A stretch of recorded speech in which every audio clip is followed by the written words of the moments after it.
It's all fun and games until things get real and you find yourself in handcuffs behind bars. These fearless teens, thinking they're untouchable, soon discover they're in for a painful surprise. Here are 5 times when entitled teens realize that they've been caught. Number 5. Drunk driver insists she knows her rights.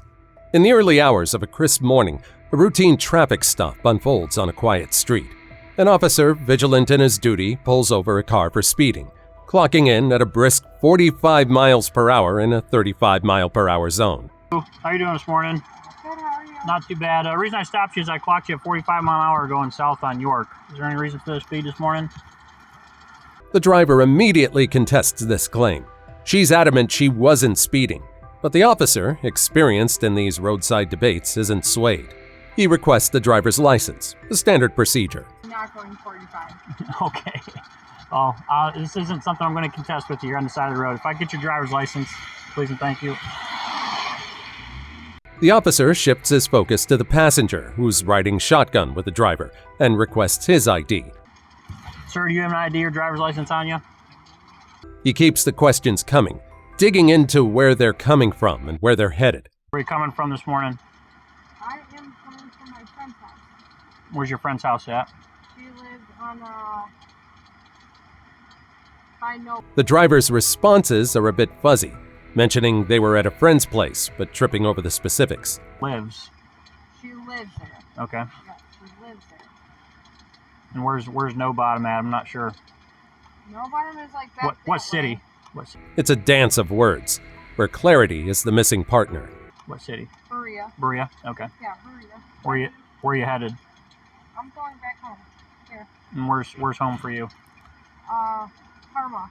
As the officer digs deeper, asking about their current location, the driver's uncertainty becomes apparent. She talks about staying with her grandmother sometimes, then with her mother, hinting at a life split between 2 homes.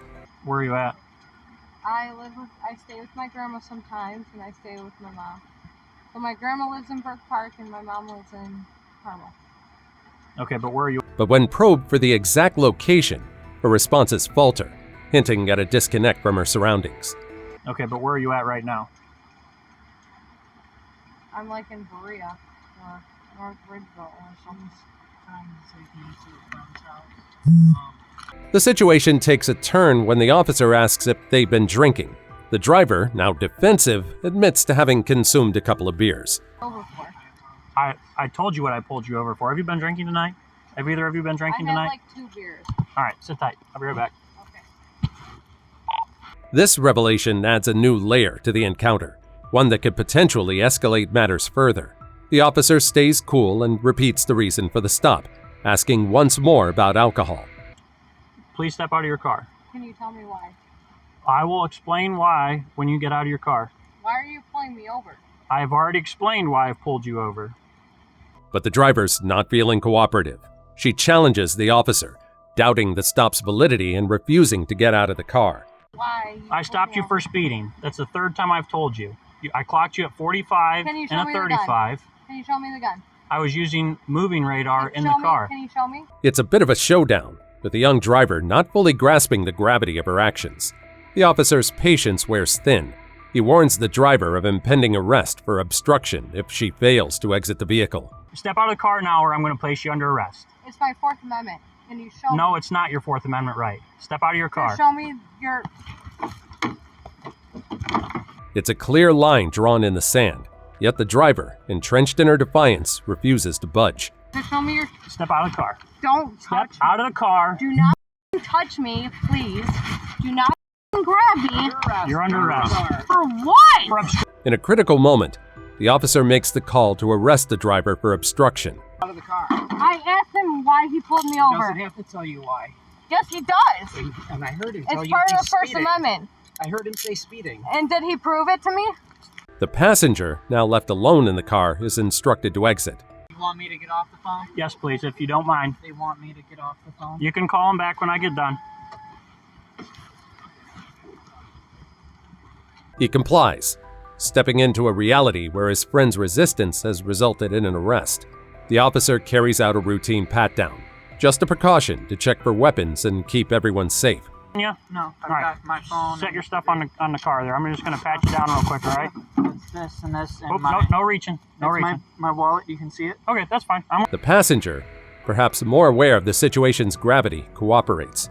The officer keeps on with his questions, digging into the passenger's connection with the driver and their evening plans. Anything in the car I need to know about? I don't know. I was getting a ride to a friend's house. How do you know her? She's my grandma's best friend. She's your grandma's best friend? Wait a second, she's your grandma's best friend? So why is she here with you? Shouldn't she be at home having a knitting party with your grandma instead of being out late, sipping and driving? Meanwhile, the officer is gearing up to search the car, the necessary move given the situation.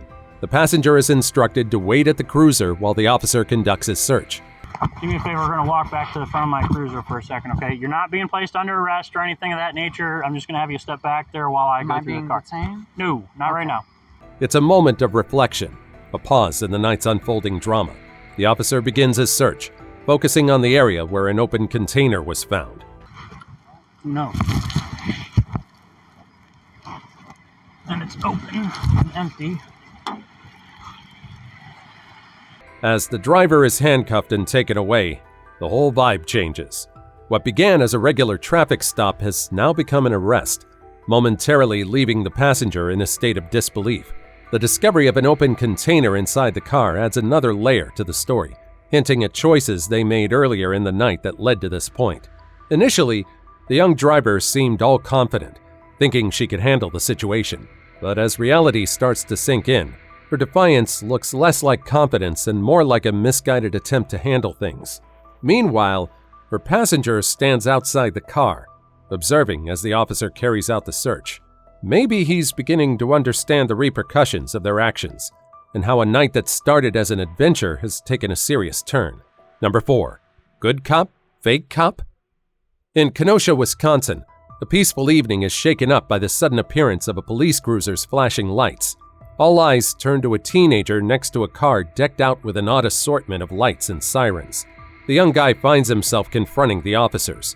He's just been caught using a siren and lights to mimic a police vehicle, a serious offense that borders on impersonating an officer. This fucking strobe light on, and he's got a siren. He curbs 2 cars and then blows past them, goes through a red, and then he's just using this little light bar on top here with these sirens. As the officers question him, it becomes clear that the young man had purchased these items from Amazon. I was just driving home. I just got this thing off of Amazon. What thing? A siren. And you try and pull people over? No. They dig deeper to understand his motives. Recently? A siren. Why? I've always wanted one. For what purpose? The PA system. To do what? Talking. His explanation is straightforward but pretty naive. He was just fooling around, not trying to impersonate an officer. Kind of had a siren in it, and I didn't really know it had a siren. And I was fucking around with it. I do construction, landscaping. That's the light on the top. What's with the yellow and white bar? He even tosses in the excuse of his job as a construction worker. Okay, That's for construction. so are you doing construction right now? No. So why do you have it on? Because I saw him behind me, and he had his hazard. The officer gives him a quick pat down to make sure he's not packing any weapons. Weapons on you? No. Stand up for me. Turn around.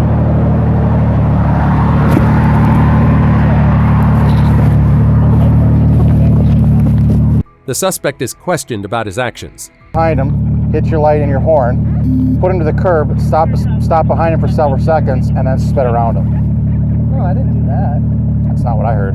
No, I would never. The police express their concerns about the dangers of impersonating a police officer. You know, when you're pulling people over with the light flashing, it is impersonating, right? I wasn't trying to impersonate no one, no. And the legal implications. I'm a uniform. I don't have any firearms. I really love you guys. I really honestly do. I'm not trying to impersonate no one. Upon being questioned, the cop impersonator comes up with even more excuses for the equipment in his car. So what were you going to do with this other light bar that's in here? That's the other thing. I was going to mount it. I just picked that up from my dad's house. It's from a racing lawnmower that I built for the high school. The officers inspect the car further and discover more equipment, additional lights and sirens, suggesting a deeper fascination with police paraphernalia. They could be construed as, they look like they could strobe, and they're white. Those are white strobe lights. You understand where we're going with this, right? As the interrogation continues, the young man's initial confidence begins to wane. He's questioned yet again about his actions, particularly about using the siren to force other vehicles to pull over. Pull them over for, just out of curiosity. I wasn't trying to pull anybody over. I got it today. So what were you following them for then? I was just driving. They explain the potential risks of doing this, including violent confrontations with individuals who might mistake him for an actual police officer. I'm just saying, I'm not accusing you of anything right now, okay? But what would happen if you tried to pull the wrong person over who had a gun and who does not like police, and he gets out and starts shooting? The officers express their concerns clearly. Impersonating an officer is not just illegal, it's dangerous. Way of defending yourself.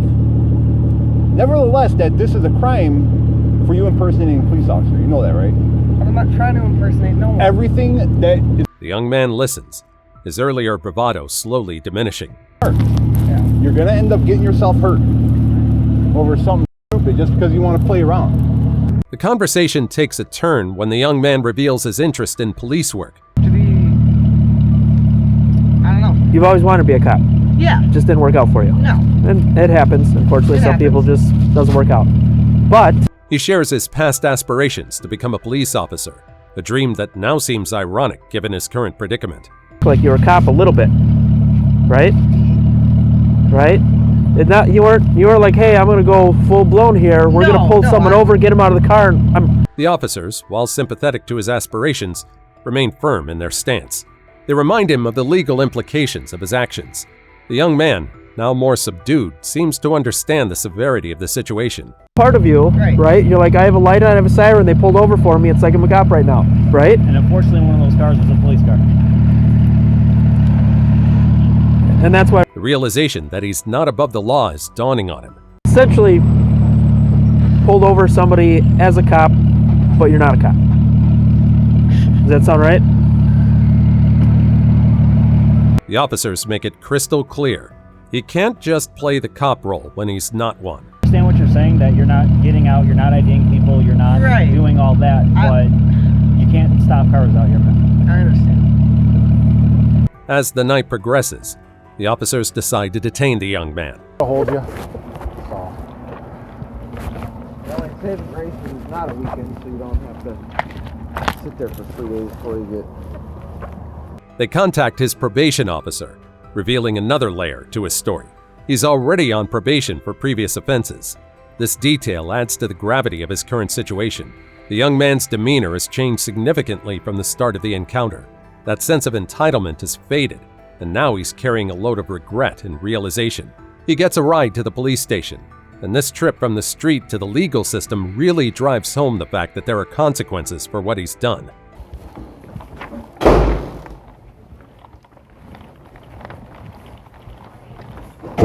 Straight ahead of that silver desk on your right. The young man found himself charged with impersonating a police officer, a misdemeanor, and was cited for running a red light and using an unlawful siren or horn. Number 3. These women think they can shoplift and get away with it. In a Walmart parking lot, 3 women are at the center of a tense situation. Officers responding to a shoplifting call approach them. The women, caught off guard, exhibit a mix of confusion and fear. One of them gets held up for running across the lot. Put your hands right back right now. Put your hands right back. I already told you. What did I do? We're gonna figure it out in a second, but why are you running through this parking lot? I was looking for him, yeah. And she says she's just searching for her friend. The officers, keeping it professional, start chatting with the women about their quick exit from the store. The responses are a bit of a jumble, with explanations and justifications thrown in. My bag, I offered to Sit. Okay. I offered to go back through self-checkout and he was like, the cops are on the way. Okay. Sit down, you two. Where's the other one? She's in the... One of the women mentions she suggested going back through the checkout line. I offered to go back through the line to get a receipt and he said he was calling the cops, so I just left the cart and left. Because I don't cops for what, you know? Charlie 49 Central, I have 2 detained, that's all. But you can tell from her tone that she realizes things have gone beyond just a simple misunderstanding. I asked him if he wanted me to go back through the checkout line and he said no. Okay, then why is she running? The officers go a bit deeper, questioning the other woman. She says she had no idea the police were involved until now, and that she was just looking for her friend. I was looking for her. I thought she went over there. She was right behind you. Stop. I wasn't running. We weren't trying to. Can you stop with the voice, please? Am I speaking to you in calm tone? I'm speaking to you. One of the women keeps showing the contents of her purse, which seems to get on the officer's nerves. I've never been in trouble in my life. Can you stop messing with your purse, please? Just zip it up. I'm good with it. When they're asked about where the car is, they're not even sure where they parked it. Which car is yours? It's a Honda. Where it at? The whole situation is a bit of a puzzle, with their stories weaving together, but not quite fitting perfectly. The police keep asking them about why they left the store and what they were up to. What's your address? Orlando. What brings you up here? I'm sorry? What brings you up here? I live with them. That's just the address on my ID. You can sit down. You can feel the tension building as reality starts to sink in for the young women. The officers proceed to search them. Amidst the personal items, they find small denominations of money in one woman's bag. Oh, small denominations. What do you mean? I'm a dancer, sir. Oh. Yeah, I'm a dancer in Daytona. Turn your pockets out for me? Yeah. Just put everything on the car. She reveals she's a dancer, an explanation for the cash, but her voice betrays her nervousness. More items are found, and the officer's questions continue. I never tried. You just trying to find out? Yeah. Okay. Is your phone down? Okay. Each answer, each piece of evidence seems to tighten the net around the young women. Seat's good. Turn your pockets. I don't got pockets. You don't have pockets? No. Nothing at all? No. Okay. Mom, can you step forward, just around the bag? Okay. Then, the officer brings up the topic of outstanding warrants, and here's what they say. Anybody have any outstanding warrants? No? I've never been in trouble in my life. I'm going to be honest with you, I just got arrested. Last day calling transport, repeat your ID. So I went to court. One of them admits to having been arrested before, so the officer digs in for more details. Drawing their license. I didn't know it was suspended. I had failure to pay that I didn't know about. Okay. A witness interviewed by the police provides an external perspective. They all three proceeded out the door. The one with the pink hair was pushing the cart inside the store. They were all three of them were participating? Yeah, they were all putting everything in the bags. Okay. The account aligns with the officer's suspicions. The women were indeed involved in shoplifting. This revelation seems to hit the group hard. The pivotal moment arrives when the officers inform them of their arrest for shoplifting. So, this is what's up. Everybody's right now under arrest for shoplifting, okay? No one's free to leave. All right, Mom, you're going to take a seat inside the car for me. One of them claims she's never had a run-in with the law, and the officer fires back with a clever remark. Okay, well, it's always the first time, right? Sit down. The women's reactions range from disbelief to sheer despair. I don't want to go back in there. Okay, well, you can't be out here stealing shit, right? It's frowned upon, right? The most vocal one among them tries to desperately convince the officer of her innocence. I offered to go back and really look. That's not how that shit works. Bags to make room for stuff, and I was sitting there talking, and I got distracted. The seriousness of the situation is now undeniable. That's not how that shit works. You know it, right? Stealing. No, but when y'all sitting in my car, you're not gonna just be out here free doing whatever you want. The third woman in the group also finds herself in cuffs and on her way to the police car. Okay. Take that sweater off. Do you have anything in here? No? Okay. The officers explain the legal implications.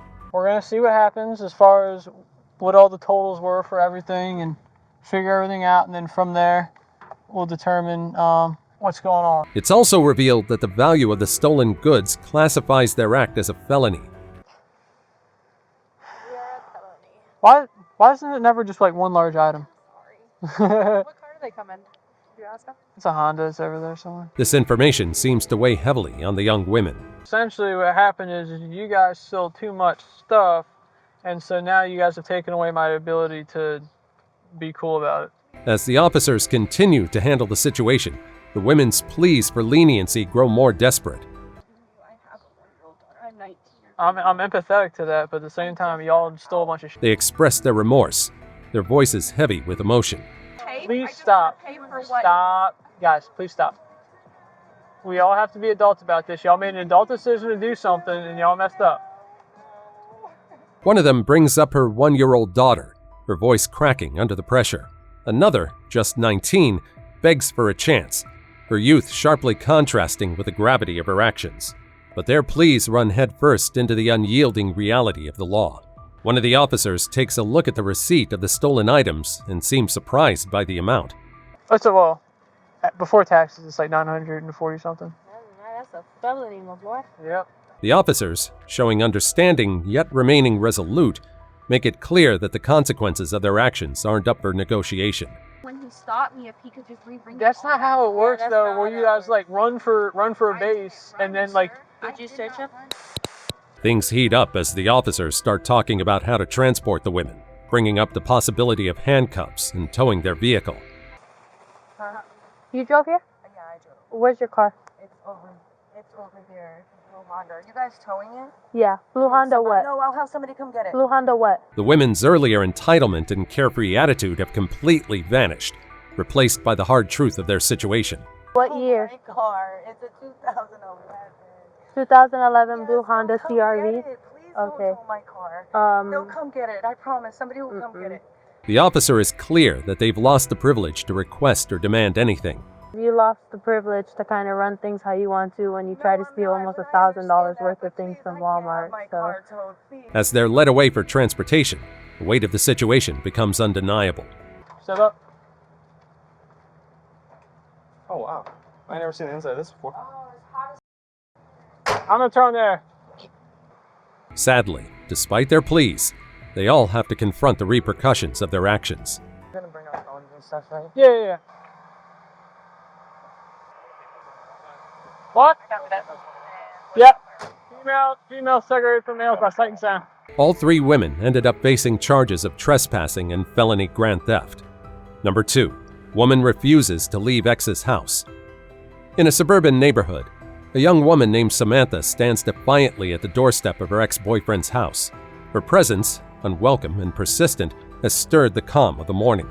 A police officer approaches. He faces Samantha, who stands motionless, her silence a wall between them. Do what? No?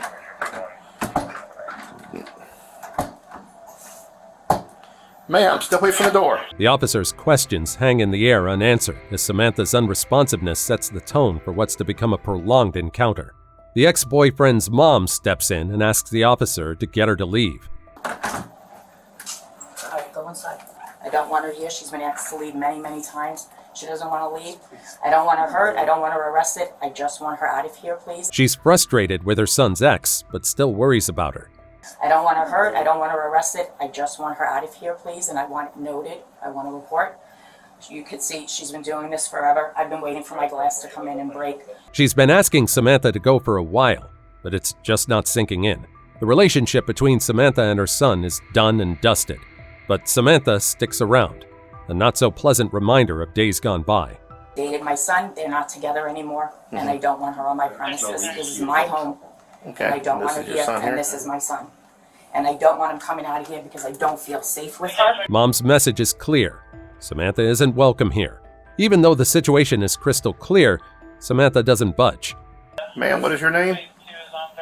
I don't want her in trouble. I just want her to understand she's not welcome here. What's her first name? She doesn't want to answer me. Sandra? Samantha? Mm-hmm. Samantha, are you hearing what she's saying? Her silence speaks volumes, and her refusal to act is a challenge to the authority in front of her. The officer stays cool and keeps on trying to get through to her. Hello? Samantha, do you have your driver's license, your ID with you? But Samantha seems determined to resist, showing no signs of recognizing the seriousness of her actions. The officer's patience, though commendable, has its limits. He warns Samantha of the potential consequences of her trespassing. Okay, this is going to last for a couple more minutes till my other deputy gets here, and then she's going to have 2 routes. One, she's going to answer me, or she's going to go to jail. Him or you're going to leave. Okay? Oh, no, she's going to go to jail.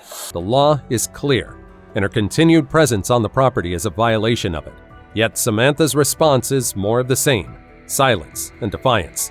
Just give me your driver's license. Okay, I don't have it with me!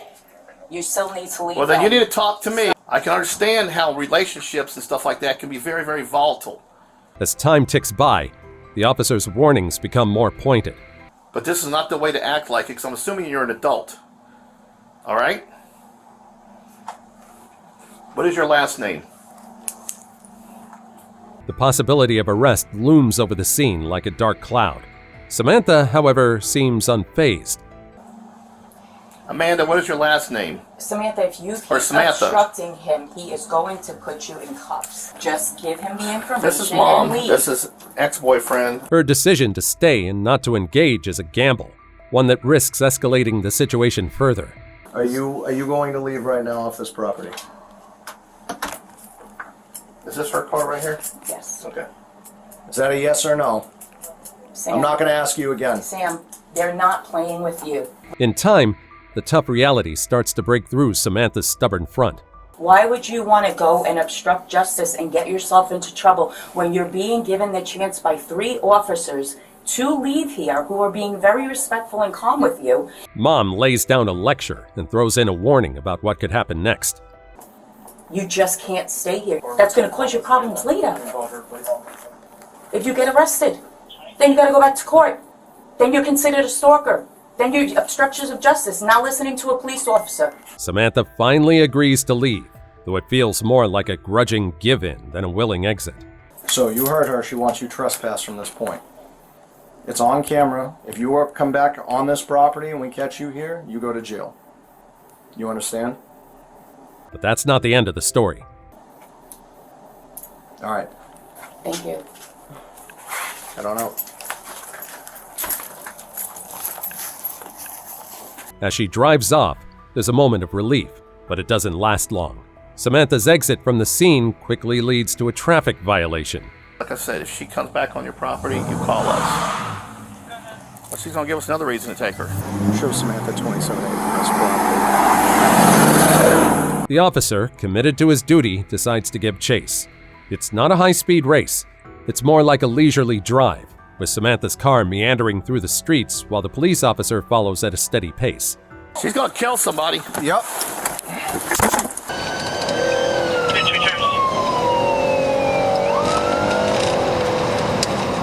The quiet neighborhood, once a witness to a domestic argument, now turns into the setting for a traffic stop. We're continuing on 27, 40 miles an hour.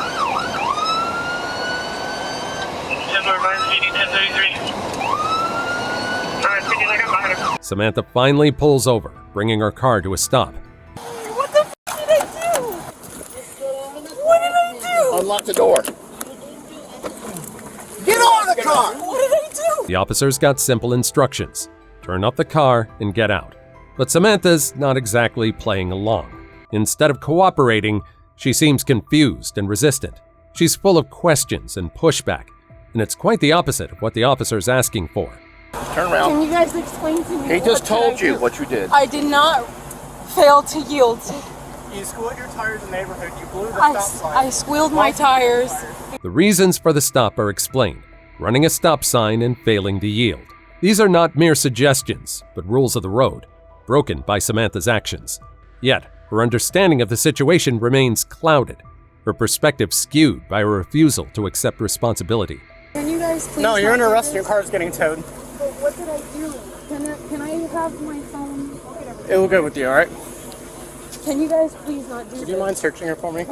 She's led over to the police car. Awesome. What did I do? No, it's over. And you're getting resisting arrest too. No, what are you? Yes. Sir. Sit down. Sit down. She's taking hesitant steps, her mind still grappling with what just went down. Can you guys please? Sit down and sit back. Sir. Sit back. Sir. Sit back. I can't because of the thing. Alright. Once she's seated in the police car, Samantha's journey from a doorstep showdown to a traffic stop is all wrapped up. You guys gave me nowhere to freaking stop. It's not cool either. I'm not from here. I don't just stop in the middle of the road. If she'd just agreed to leave her ex's place quietly and skip the whole road ordeal, she might have ended up at home instead of in a jail cell. In the end, she got hit with a bunch of charges, including having illegal stuff in her car, which the officer later found. They set a bond for her, and she ended up pleading not guilty. Currently, her case is still open, and we're all left wondering how this whole mess will pan out for Samantha. Number 1. Rude teen acts out after being arrested for DUI. It's the wee hours of the morning, and a 19-year-old driver's college life gets shaken.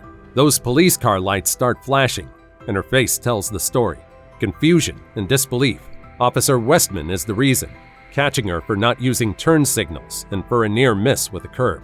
Officer Westman, maintaining a professional demeanor, approaches her car. Hello. Hi. My name's Officer Westman. Stop is being recorded. The reason you're being stopped was a few things.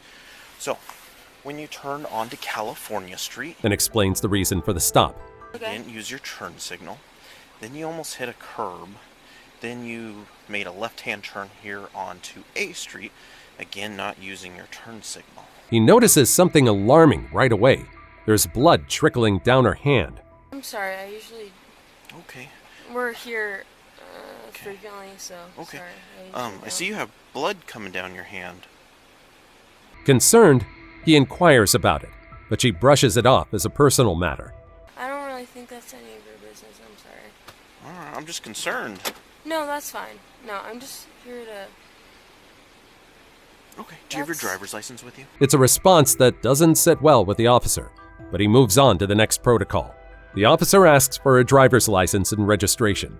In a moment that seems to amplify her anxiety, she realizes she's left her wallet somewhere else. I don't have my wallet with me, actually. Okay. I'm sorry. Do you have your registration and insurance for the car? Will that... In one direction! The situation escalates when she gets distracted by a phone call. The officer, sensing her lack of focus, reminds her of the seriousness of the situation. I need you to focus on the task at hand. Your phone call is not the Okay, priority. sorry, I gotta go. I'm sorry, bro. What's up? I need your registration and insurance for the vehicle. She hurriedly ends the call, but the damage is done. Her behavior has raised more red flags. She scrambles through her belongings, trying to find her registration and insurance. Is this not the So right? no, that one is not. This one's your registration. Okay. You were looking for an insurance card. Insurance, okay. I think that's on my... The officer, now more concerned than before, asks her to step out of the vehicle. Yes, ma'am. Step out of your vehicle.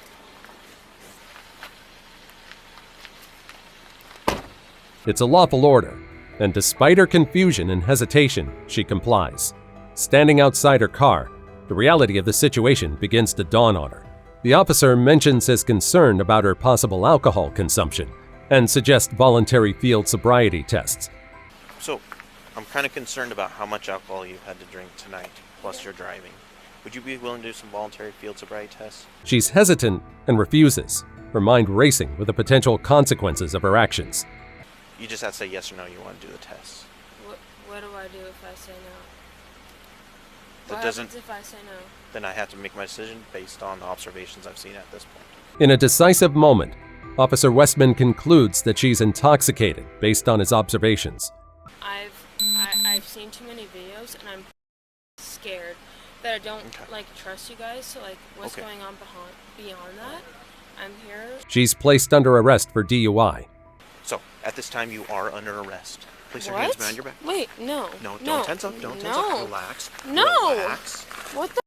She has bright blood on your hand. She protests, her voice tinged with fear and frustration, but the officer proceeds with the arrest. What do you mean I'm under arrest? Relax. What do you mean? I didn't do anything. I You're didn't do under arrest anything. I didn't for DUI. What do you mean? I didn't do anything. Her rights are read to her, a reminder of the gravity of her situation. You have the right to remain silent. Anything you say please against the protocol. Get him to get my car at least, You have Joey. the right at this time to talk to an attorney and have him present with you while you're being questioned. As they walk towards the patrol car, the officer checks for any dangerous items on her. Do you have anything on you that'd be stick or stab me, like a pocket knife, needles, something of that sort? Nope. She requests her phone, a plea that's met with a firm instruction to relax. Can I at least have my phone? Relax, please. Please relax. Fighting this is not going to change anything. I need you to relax, okay? As she's being seated inside the patrol car, the officer again explains why she's under arrest. Can you just... Why are you arresting me? You are under arrest for operating a vehicle while under the influence of alcohol to the point that it's impaired your driving. Her boyfriend arrives at the scene. and the officer explains the situation.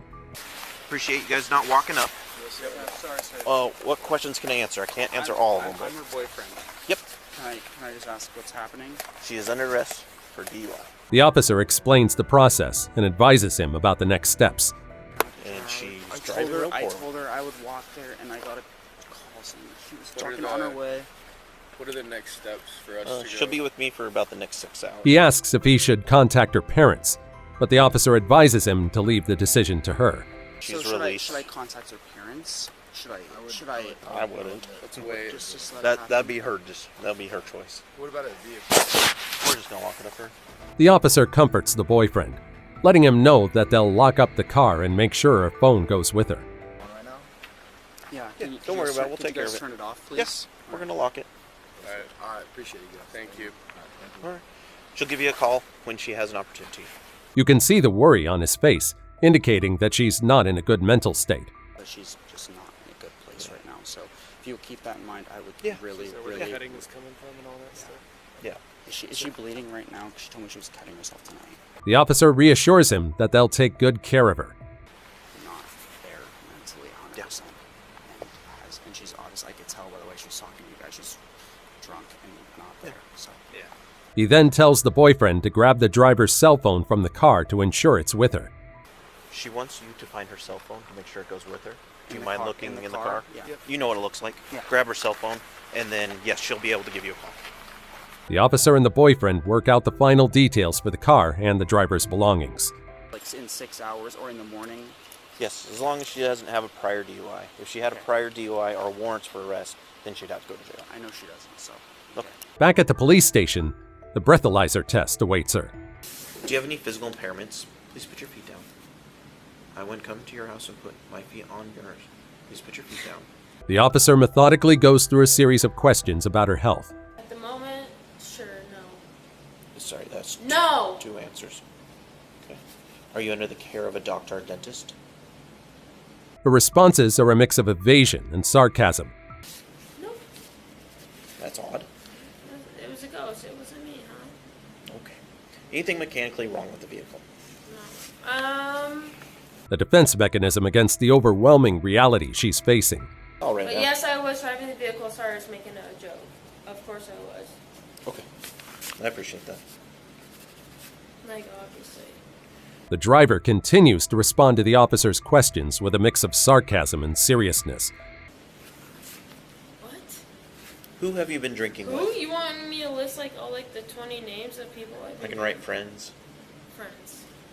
She's visibly upset, repeatedly insisting that she wants to go home. Time to do your sample.